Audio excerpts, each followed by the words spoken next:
মদনপুর মদনগঞ্জের যে সড়কটি, এই সড়কটি একেবারে 12 কিলোমিটার জুড়ে ছোট বড় বড় বড় গর্তে হয়ে আসলে এই সড়কের তীব্র ভোগান্তির শিকার হয়েছে। গত কয়েকদিনের বৃষ্টির কারণে এই সড়কটি আরও বেশি ভেঙে গেছে এবং এই ভেঙে যাওয়ার কারণে আসলে এই সড়কটির ভীষণ ক্ষতিগ্রস্ত হয়েছে। এবং গত কয়েকদিন আগে আমরা যেটি জেনেছি যে কয়েকটি গাড়ি নবীগঞ্জের সামনে যে বাগবাড়ি এলাকা, এই এলাকায় উল্টে বিকল হয়ে গেছে। সেইগুলো আজকে সরিয়ে সড়ক ও জনপথ বিভাগ আজকে ইটের সোলিং বিষয়ে তারা আসলে অস্থায়ী যেই সংস্কার আছে এই সংস্কার করছে। আমরা যদি আপনাদেরকে পিছনের অংশ দেখাই যে এই সড়ক দিয়ে বিভিন্ন কোম্পানির যে সিমেন্টের গাড়িগুলো রয়েছে, Shah cement, crown cement, Akij cement, ring cement সহ বিভিন্ন কারখানার যে মিক্সচারের গাড়িগুলো রয়েছে, এই গাড়িগুলো আসলে ওভারলোডেড হওয়ার কারণে আসলে এই সড়কটি ক্ষতিগ্রস্ত হচ্ছে বলে সড়ক ও জনপথ বিভাগ জানিয়েছে। আমরা সড়ক ও জনপথ সূত্র থেকে যেমনটি জেনেছি যে মদনগঞ্জ থেকে মদনপুর পর্যন্ত ঢাকা বাইপাসের যে সড়কটি রয়েছে, এই সড়কটি একেবারে মাওয়া এক্সপ্রেস ওয়েতে সংযুক্ত করেছে। সেই ক্ষেত্রে আসলে পাগলা এবং মুক্তারপুরের যে সড়কটি রয়েছে, এই সড়কটির সংস্কার কাজ চলমান থাকার কারণে আসলে এই সড়কটি বন্ধ থাকার কারণে এই মদনপুর মদনগঞ্জের যে সড়কটি রয়েছে, এই সড়ক দিয়ে ভারী যে ভেহিকেলগুলো রয়েছে এগুলো চলাচল করতেছে। তারা আরও জানিয়েছেন যে বিভিন্ন ওভারলোডেড যে কোম্পানিগুলো রয়েছে, এই কোম্পানিগুলোর আসলে যেই কারখানাগুলো রয়েছে সেগুলোকে আসলে ইতিমধ্যে তারা চিঠি দিয়েছে। চিঠি দেওয়ার পরও আসলে এ ধরনের যে ওভারলোডেড গাড়িগুলো রয়েছে সেগুলো চলমান রয়েছে। আমরা যদি স্থানীয়দের সাথে কথা বলি যে আসলে এই রাস্তাটা যে দীর্ঘদিন যাবৎ ভেঙে আসলে দুর্ভোগের কারণ হয়েছে, এ থেকে আপনারা কি চাচ্ছেন? এটা আমাদের মনে করেন স্বাভাবিক একটা সুস্থ মানুষ যেগুলো এই রাস্তাটা রুগী হইতেছে। 10 মিনিটে 10 কিলো কাজ দিতে একটা গাড়ি হুজুর খেয়ে পড়তেছে। কোনো স্কুল ছাত্রী, কোনো একটা ভালো মানুষ যাচ্ছে, ইমাম সাহেব যাচ্ছে, ট্যাক্সিটা চলে গিয়ে তার জামা নষ্ট, নামাজে নষ্ট। আর যে সমস্ত গাড়িগুলো চলাচল করার কথা, ওই মাত্রা দ্বিগুণ গাড়ি এখানে চলতেছে। যে জায়গায় গাড়ি চলবো রিক্সা, অটো, ভ্যান, সেই রুটে এখন দেখেন কত বড় বড় গাড়ি। শীতলক্ষা সেতু পর থেকে এই গাড়িগুলো আরো বেশি চলাচল ক্ষতি বার হয়ে গেছে। এই কারণে রুটটা এই ক্ষতিগ্রস্ত।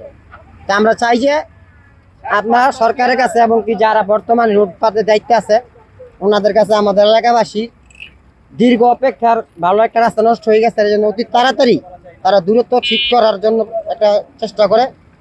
এটা আমরা আপনাদের কাছে, মিডিয়ার কাছে আমাদের আর কি চলাফেরা করতেছি, প্রত্যেক দিন গাড়ি এই রাস্তায় 2 চারটা করে গাড়ি ফাঁসে যাচ্ছে। মানে এত অসুবিধা হচ্ছে, গাড়ি পোল্টি খাচ্ছে, গাড়ি ভাঙে যাচ্ছে।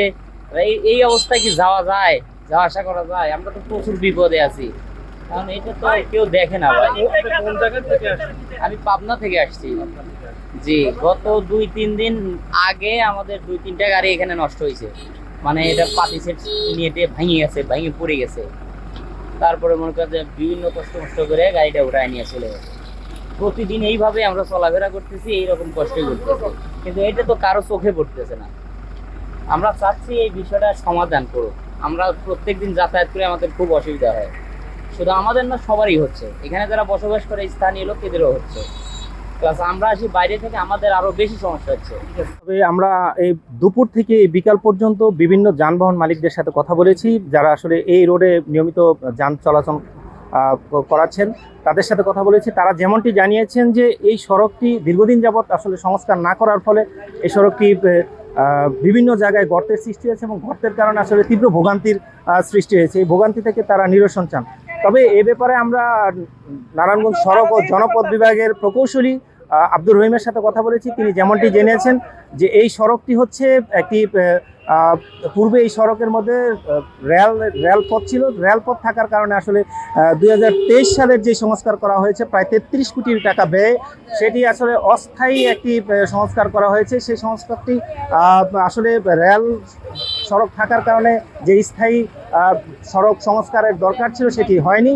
তবে তিনি আরও যেমনটি জানিয়েছেন যে জাইকার একটি প্রজেক্টে 6 লেনের সড়ক নির্মাণের কাজ চলছে। সেই কাজটি আসলে ইতিমধ্যে জাইকা থেকে প্রতিনিধি দল স্টাডি করছেন এবং এই সড়কটি পরিদর্শনও করেছেন।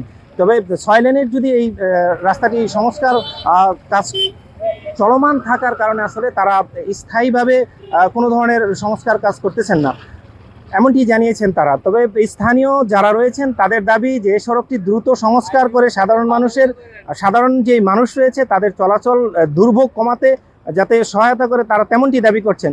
পাশাপাশি আমরা যদি আরও একটি জিনিস বলি যে আমরা নারায়ণগঞ্জ সড়ক ও জনপথ বিভাগের উপপ্রকৌশলী আল রাজীব লিওনের সাথে কথা বলেছি। তিনি যেমনটি জানিয়েছেন যে এই রাস্তায় যে ওভারলোডেড গাড়িগুলো চলে সেই গাড়িগুলোর জন্য আসলে এই সড়কে একটি ওয়ে স্কেল তারা নিরূপণ করার জন্য চাচ্ছেন শীতলক্ষা সেতুতে।